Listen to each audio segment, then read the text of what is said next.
Okay, so that's good. So I kind of am sticking to my script, and so we'll follow that as an order today. And so if you're at home and you have the different slides, then you'll be able to see where we're at. Um, the first part of the Bible study is from Mark chapter 16, 1 to 8. So Mark 16, 1 to 8.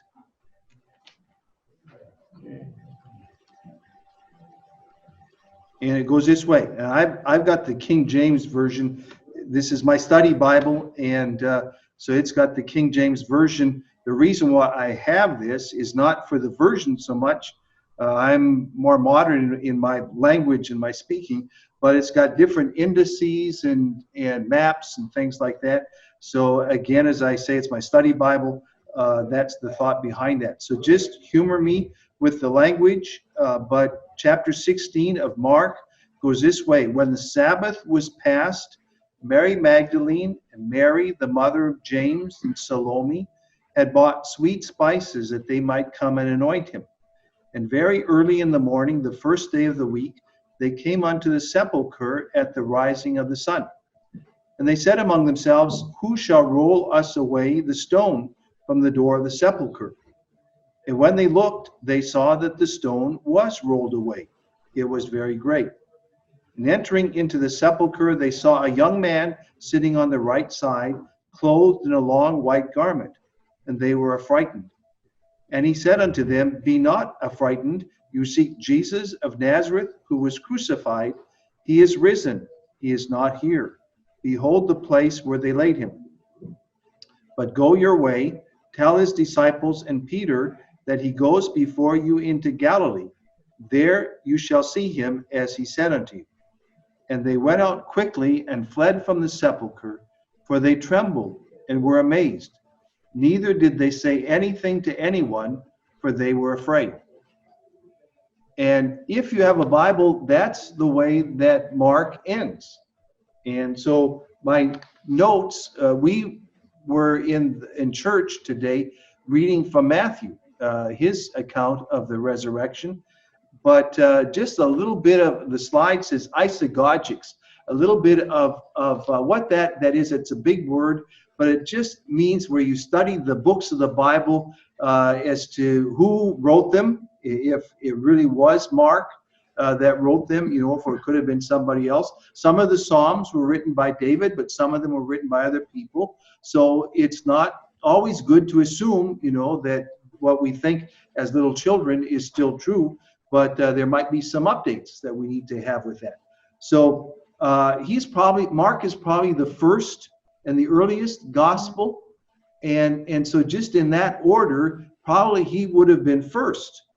Matthew and Mark and Luke seem to use his outline for their own gospels.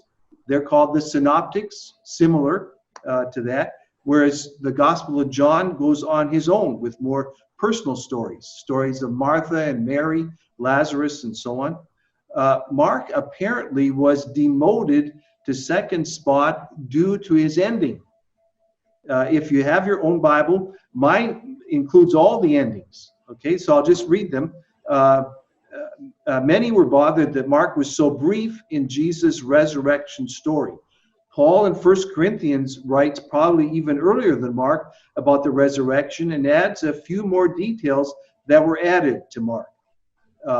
Isagogics that I've just been sharing with you has to be done in a balance, respecting that the Word is the Holy Spirit's work, but it is also done through humans.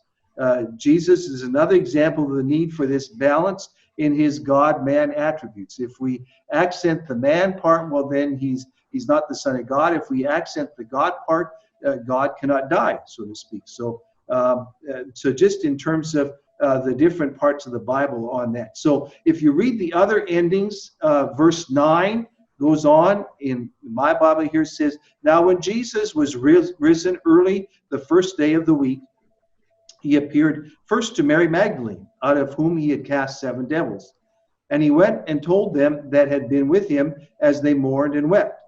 And they, when they had heard that he was alive and had been seen of her, believed not. After that, he appeared in another form unto two of them as they walked and went into the country. That would be the Emmaus disciples, right? And they went and told it unto the residue, neither believed they them.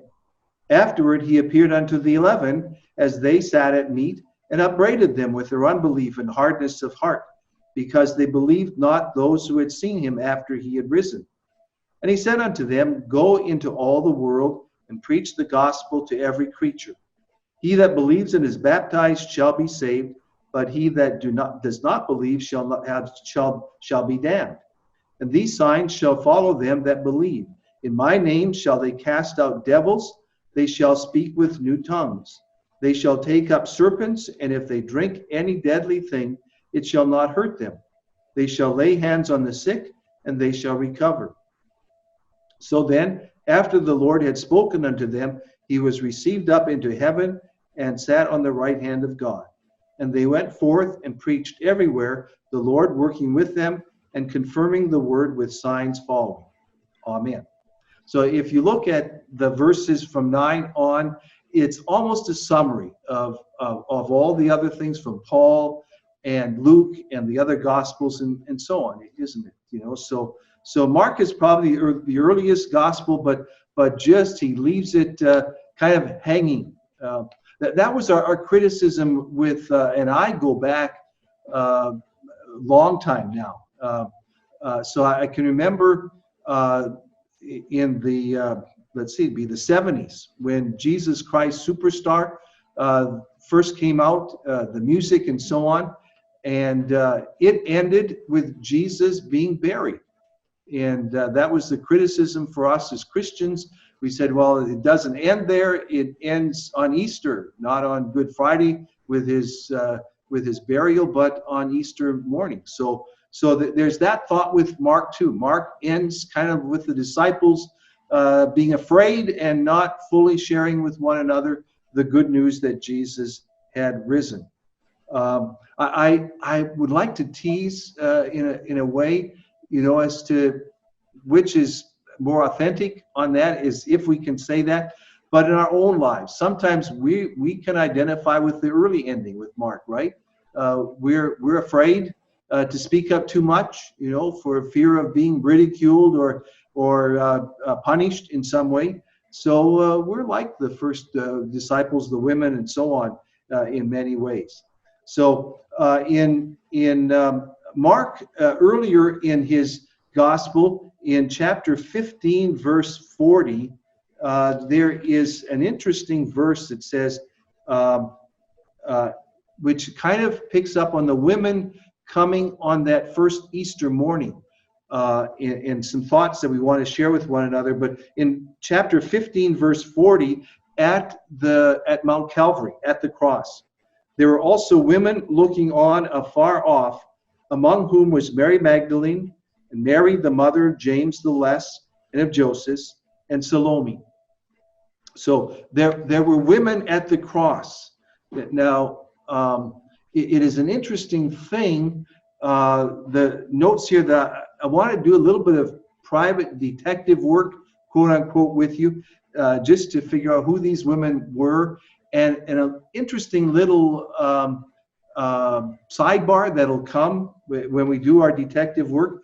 But in terms of Mary Magdalene, besides the male disciples, there seems to be a group of women disciples that followed and or provided resources for Jesus' ministry. They came from different backgrounds and means, but they were greatly appreciative of Jesus and believed in him. So they were a part of the initial burial of Jesus to the very end and the beginning of the Sabbath morning. Now, the 12 and the men disciples get most of the attention. Probably that was the culture, right? Of Jesus' day. It was a man's culture, but Jesus kind of stood that on its head, so to speak, in that he didn't obey those cultural rules. You see it at different times in the Gospel of John, where the disciples leave Jesus and he's at a well, and a woman comes to the well to gather water, and it's in the middle of the day, which is an unusual time. Usually you get water in the morning, but Jesus begins to talk to her. And even today, it's interesting, just for shyness or politeness or whatever is the right word. Many times we don't talk to people of the opposite sex unless you really know them well. So Jesus to talk to this woman just out of the blue, and she even remarks about that. You talk to me, a woman and a Samaritan, a foreigner woman, to boot on that. So Jesus didn't keep those cultural ties so much. The women were respected and loved by the Lord and were part of his ministry. So that's what I want to share with you with regards to these women. And it's interesting, if we want to make a case right back to sinning, right? Who sinned first? Well, it was Eve. But the thing of it with Adam, strong men, right? When God comes to Adam and says, "What have you done?" Adam doesn't say, I don't know what I was thinking, Lord, but I ate of this fruit that you said not to. No, he blames Eve right away to talk about scapegoating. So men are not always such champions. And here too of the disciples, the men disciples, where are they? When Jesus needs them, and that the Good Friday on into Easter morning, it's the women that do the taking care of Jesus' body, the embalming, the things like that. So they love the Lord, and they're not afraid of any punishment that might happen to them to keep them away. Whereas sometimes, Peter, the rock man, becomes the rooster or the chicken, right? On that. So the women, that'd be the first thought, is they were there not only Good Friday but Easter morning. And what I'd like to take you through is just I have to do this with you and to turn, beginning with Matthew. Okay, Matthew chapter 27, verse 56. And each of the Gospels records the women. And we have to assume that it's the same women. So if you look at that, Matthew 26, or Matthew 27, verse 56 and following, gives these names, among which were Mary Magdalene, and Mary, the mother of James and Joseph, and the mother of Zebedee's children. Okay? And when the evening was come, there came a rich man of Arimathea named Joseph, who also himself was Jesus' disciple. And we also know that Nicodemus came with Joseph. So Joseph and Arimathea, Nicodemus, and these women, Mary Magdalene, Mary, the mother of James and Joseph, and the mother of Zebedee's children. Probably Mary, Jesus' mother, was there too, but John had taken her away so that they would be together. So these three women, okay? So again, Mary Magdalene, Mary, the mother of James and Joseph, and then the mother of Zebedee's children. And the mother of Zebedee's children, the children were James and John, right? That was the mother. So then if we look at Mark chapter 10,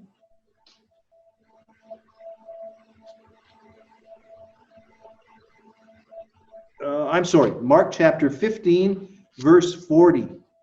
That's the other one, Mark. So we were at Matthew. So Mark chapter 15, verse 40.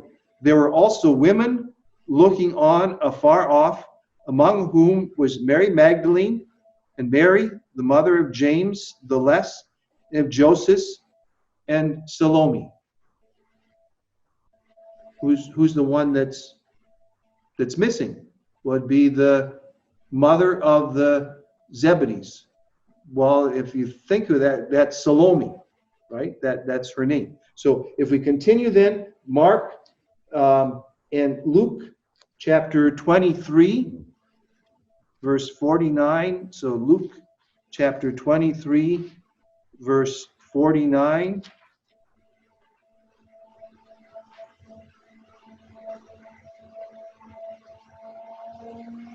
And all his acquaintance and the women that followed him from Galilee stood afar off, beholding these things. And behold, there was a man named Joseph, a counselor, and he was a good man and just. The same had not consented to the counsel and deed of them. He was of Arimathea, a city of the Jews, who also himself waited for the kingdom of God. And let's see.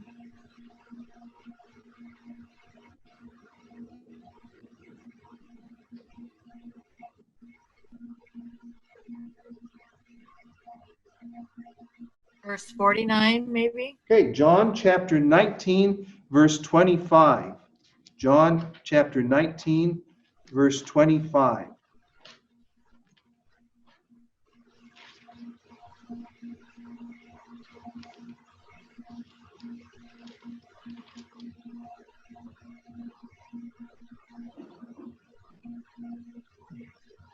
Now there stood by the cross of Jesus his mother. So John adds Mary yet, and his mother's sister, Mary, the wife of Cleopas, and Mary Magdalene. So Mary, Jesus' mother, is added in the Gospel of John, his mother's sister. And so if you take that from the other Gospels, the one that's missing is Salome, or the mother of Zebedee's children.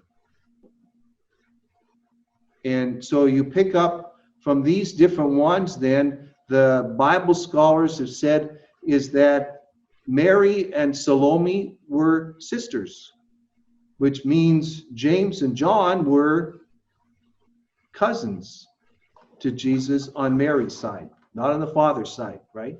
But that they were cousins to Jesus then, which says in one of the Gospels, and Matthew doesn't like. Here I have another little extra divergence, or you know, a little sidebar type of a thing. If you look in Matthew's Gospel, let's see, do I have that down here? 27:56. I'll just look at that. Yeah, thank you, Peter. Matthew 27, verse 56.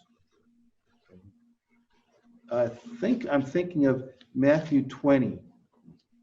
Oh, 2021. Yep, Matthew 20, 21, 20 and 21. Just here's a story, and the different Gospels have this. Matthew 20, 20 and 21. Then came to him the mother of Zebedee's children with her sons, worshiping him and desiring a certain thing of him. Now, do you know that story? You know what she asked? She says to Jesus, Jesus says to her, what do you want? She said unto him, grant that these my two sons may sit, the one on your right hand and the other on the left in your kingdom. Now, the other Gospels have that. Either it's Salome, Zebedee's wife, or the sons themselves. They come up. Among the disciples, there was this competition, right, as to who was the greatest and so on. It adds a little bit of flavor to this, in that if Salome and Mary were sisters, human nature being what it is, you know, that they might have felt from time to time, well, you know, if there would be anything in heaven, a little bit of perks, could we sit on your right and your left hand? And Matthew, for him, money, fame, what would be the three unholy things? Money, power, sex, the reason for the crimes, right? And Matthew had no use for any of them. He had seen them all, and Matthew had rejected them to follow Jesus. So whenever Zebedee's family came up on that, Matthew puts them down. He doesn't even call them by name. Zebedee's kids. You know? So if you ever have had that, you know, where somebody calls you by a title, not your given name, usually there's something subtle behind that. And so Matthew would have that. So it continues in his describing, again, who the women, well, it's Salome, but he describes her as that Zebedee's wife, or the children of Zebedee. That's their mom. It's a funny way of saying that on that. So it's cute, and just a little bit of a sidebar to that then. So the women, there's a small amount of women, but they're part of Jesus on Good Friday. They're at the cross. They're not afraid of the soldiers, the Jewish enemies, whoever that it is. They're there, right? The 12, they're all gone. They're hiding. They're afraid, and we might have joined them. God help us that we wouldn't. But we can identify with the 12. But the women were there, and so then on that Sabbath morning, they decide that they're going to go early in the morning to finish then embalming Jesus. I'm using Mark his on that one then too. Mark chapter 16. When they came, they're saying, who's going to roll away that stone?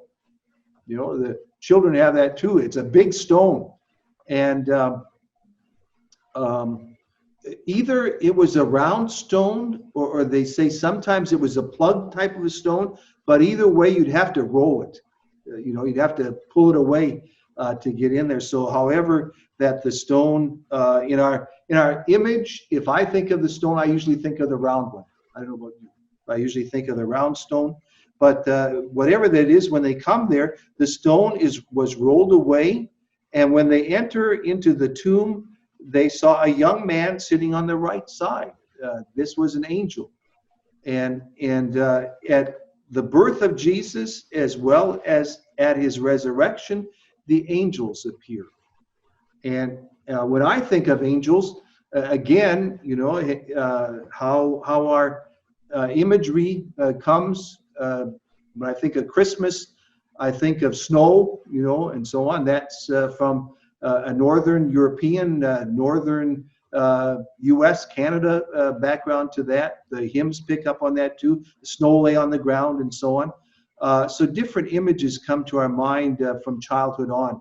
And as I think of this, when I think of angels, I usually think of women, right? Little girls type of a thing, that would be the angels.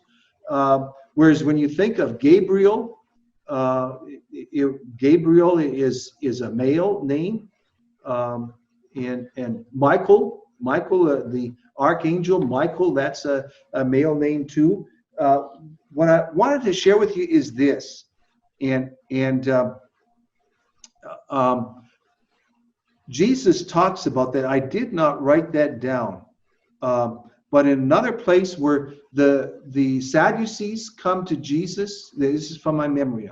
The Sadducees come to Jesus, and they don't believe in the resurrection. So today would be a nonsense day for them. The Sadducees and the Pharisees were part of the Sanhedrin. So they were almost the liberals and the conservatives of their day, but they had to work together. So just as we see it today, they were the leaders. And so different times, if it wouldn't be the Pharisees upset with Jesus for breaking the laws, it would be the Sadducees that Jesus wasn't liberal enough for them. And so they would try and bait him on different things. Jesus, master, teacher, think of how would you say this should be? This woman had a husband and he died. And so our law says that she should have children by that husband, and so she marries his brother, which is what the law says. But that brother dies too, and the third brother, she marries him, and he dies, and so they don't say this woman is bad news, so to speak, but they say in heaven who's going to be her husband, and Jesus' reply to that is you don't know the scriptures, because in heaven there is no marriage. We're all like the angels. And what I want to just share with you on this is from my study from the scriptures and through the years, I've been pastor for many years now, is a couple of things where God is beyond our understanding of sex on this world. I don't know in the book of Genesis, you just think about it too. God says in Genesis 1, where he's going to create man, which is generic man, in his image. And so then the image of God is described as male and female. So it's not just maleness that's a part of God, but so is female. So to say that God is sexless, it'd be almost like he's polysex. He's male and female, or he's beyond our understanding of sexuality. Sex is for this world. And in heaven, it's going to dissipate. It's going to be, we'll be like the angels, okay? In that we're not given in marriage and so on that. So that'd be the thought just to share with you. I don't know if you thought about that, in your life and so on. At different ages, I've been a pastor for so many years now, where there was a time with the women's movement where God is a woman. Well, I'm certainly not saying that. I am saying is that God is beyond our ideas of sexuality, and he loves men and women. So in marriage for this life, it's not that one is put down or one is the boss, and you listen my way or the highway. God just doesn't think that way. It's not a part of his being.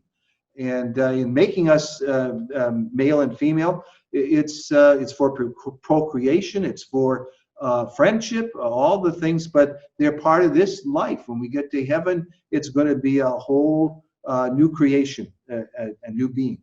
So that angel, it's described as he, right?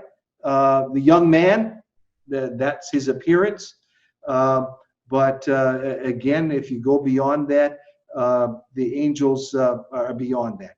And it's at Christmas and Easter that the angels announce the good news, almost as if we wouldn't get it without them, right? The empty tomb and so on. What would we think? Well, we would think somebody stole Jesus. That'd be human nature. I mean, he can't have risen. Duh, right? All the times that Jesus tried to teach it, the empty tomb, something fishy going on here. Well, I can't put my finger on it.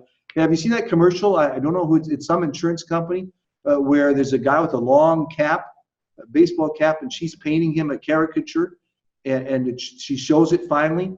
And she says, everybody's different, but what do you think? Did I capture him pretty good? And the guy looks at it, I don't think so. I don't get it. And so, just human nature, we're so slow in getting things. So without the angels, who knows where we would be for celebrating Christmas as well as the resurrection of Jesus then. Saturday, Matthew 27, then. Matthew 27, verses 62 and following. Matthew has something that is kind of an interesting thing. So I wanted to bring this to your attention in Matthew 27, verses 62 and following. Now the next day that followed the day of the preparation, which would be Saturday, the chief priests and Pharisees came together unto Pilate. And they said, Sir, we remember that deceiver said while he was yet alive, after 3 days I will rise again. Command therefore that the sepulchre be made sure until the 3rd day, lest his disciples come by night and steal him away, and say unto the people, He's risen from the dead. So the last error shall be worse than the first. Pilate said unto them, You have a watch, go your way, make it as sure as you can. So they went and made the sepulchre sure, sealing the stone and setting a watch. So on that Saturday, the stage is set that the enemies of Jesus, the disciples, we might have to own up to it, are slow, but the enemies of Jesus and the devil get the first news that Jesus has risen from the dead for this fear. The Jewish enemies, for all of their hardness, they listened to Jesus. They listened better than the first disciples. They knew what he was saying about the resurrection and so on. So in their urge to make sure that nothing would happen in that way, they come to Pilate one more time. And he must have been disgusted. I mean, how can I get rid of you guys? So whatever it is that you need, take it. There's the watch, and make sure that you check on it. So they must have checked, rolled the stone away one more time, made sure that Jesus was there. Right? I mean, who would do that in their good mind if they were that fearful? And then they sealed the tomb, however that they would have done that with ropes or whatever. But they sealed the tomb. And Mark's gospel seems to have Matthew's additions that after the angel's words, the women conquer their fear and run to tell the disciples. So in Matthew's account, continuing in chapter 28, in the end of the Sabbath, as it began to dawn toward the first day of the week, came Mary Magdalene and the other Mary to see the sepulchre. And behold, there was a great earthquake. For the angel of the Lord descended from heaven and came and rolled back the stone from the door and sat upon it. His countenance was like lightning, and his raiment white as snow. And for fear of him, the keepers did shake and became as dead men. And the angel answered and said unto the women, Do not be afraid, for I know that you seek Jesus, who was crucified. He is not here, for he is risen as he said. Come, see the place where the Lord lay. Now I want to skip just a little bit down to verse 11 of Matthew chapter 28. Now, when they were going, behold, some of the watch came into the city and showed unto the chief priests all the things that were done. And when they were assembled with the elders and had taken counsel, they gave large money unto the soldiers, saying, Say, his disciples came by night and stole him away while we slept. And if this comes to the governor's ears, we will persuade him and secure you. So they took the money and did as they were taught. And this saying is commonly reported among the Jews unto this day. Just a little bit of background is the soldiers, after this earthquake, they're afraid, so they run past the women. They come to the Jewish Sanhedrin people, and they tell them what had happened. And so what they do is they give them some money, and they say, we're going to tell the governor. The reason why they had to tell the governor what had happened is the penalty for sleeping when you were supposed to be watching was death. And so the very fact that these soldiers were still alive was proof that they were telling a lie, because you could not get away with sleeping on the job and living to tell the tale. So interesting that Matthew has that little bit of extra trivia that the other Gospels do not have. And then it's up to the women, okay? And just on that, with the different Gospels, the women are coming and going and telling the disciples, Peter and John, come to the tomb too. So there's all sorts of action that's going on with that first Easter morning. And it ends with Mary Magdalene. And it's kind of an interesting story with Mary Magdalene. Her story is told in John chapter 20. It's isolated from the other women, in that besides the other women coming and then leaving and telling the other disciples, and Peter and John come, Mary Magdalene is on her own. And she is slow to understand what's going on, as we all are. And Jesus appears to her, but he appears somehow to her to be a gardener. And that's the thought that I want to share with you in the resurrection appearances of the Lord. His resurrected body is just a little different, so that they don't recognize him right away. And an interesting thought. So when we get to heaven, maybe the Lord is going to have to introduce us, and well, of course that's Abraham, of course that's Moses, but we might not recognize even those closest to us right away, based upon, again, Jesus. If he's the first fruits, the Emmaus disciples, they didn't recognize him. He's walking right beside them. What convinces Mary Magdalene is his calling her Mary. And for the Emmaus disciples, it was the breaking of the bread. So something that Jesus said or did for each one of us convinces us that he has truly risen from the dead. And so Mary knows that Jesus has risen now when he calls her by name. Simon and John come. It is interesting. Simon Peter, he struggles to understand. John comes in and he sees the grave cloths. John chapter 20, I'd like to give you the verse of that. I didn't write it down in the notes. John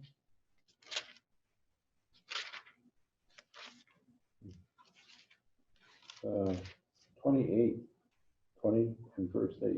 Okay, verse 8. Thanks, Peter. John chapter 20, verse 8. And in verse 8, they went in and came to the sepulcher. And verse 7 is, so that's close as the one. The napkin that was about his head was not lying with the linen cloths, but was wrapped together in a place by itself. Just the way that the burial cloths were wrapped, Egyptians, as well as for the Jews, you became almost like a mummy. Okay, so it was tightly wound, not so much the shroud, although there might have been a shroud type of a cloth, but the embalming cloths would be wrapped so that you'd look like a mummy. And so as the different scholars have looked at this, what convinced John was that the head part and the body part were separate, but they were not disheveled. They were wrapped together yet. So it was almost like a cocoon, only it wasn't broken. Somebody had passed through. So John looked at that. There was something about the burial cloths. That's what the scholars have shared, and I take then in the teaching of that is that John saw that and he believed. Peter again either saw it or didn't see it. It went over his head, which is typical for Peter on those things, right? And so Peter and John, they come and they leave, and it is interesting. We'll save it for the next time. Other disciples, then Thomas has an experience with the Lord, and the Emmaus disciples, they have that too.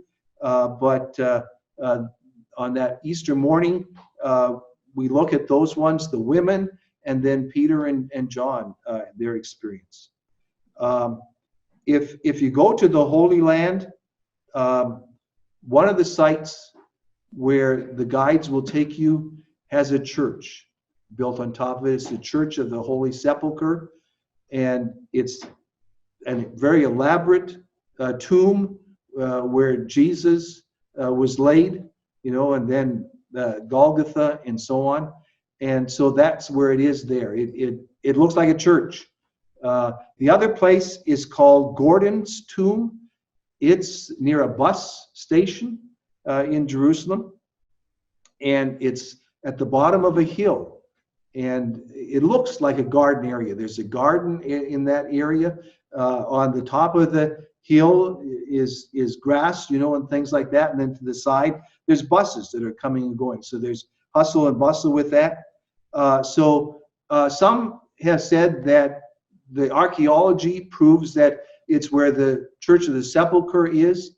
That's where the place where Jesus was crucified and buried. Others say, well, Gordon's tomb is the place. The guides like to say, for Christians, it doesn't matter which of the sites is the authentic one. The important thing is to see that either one, the tomb is empty. And that's the story of Easter, isn't it? Is the tomb is empty because Jesus has risen.